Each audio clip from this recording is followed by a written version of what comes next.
Te-ai întrebat vreodată ce este un curs de formare profesională autorizat și de ce este atât de important pentru cariera ta? Un curs de formare profesională autorizat este organizat de furnizori acreditați și se finalizează cu un certificat de absolvire sau de calificare recunoscut de Ministerul Muncii și Ministerul Educației. Acest certificat îți oferă o șansă reală să te angajezi mai ușor, să promovezi în carieră sau chiar să-ți schimbi domeniul de activitate.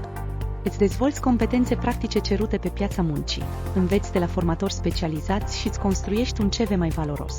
Cursurile includ sesiuni practice și suport continuu din partea formatorilor, astfel încât să aplici ușor ceea ce înveți. Prin proiectul Proforma ai acces gratuit la cursuri de formare profesională autorizate, special create pentru a te sprijini în dezvoltarea ta. Dacă ești angajat sau îți dorești un loc de muncă mai bun, cursurile din cadrul proiectului Proform sunt pentru tine. Competențe recunoscute oficial, o diplomă valoroasă și mai multe șanse de reușită pe piața muncii. Alege să evoluezi. Alege un curs de formare profesională autorizat. Intră pe www.proiectproform.ro și înscrie-te.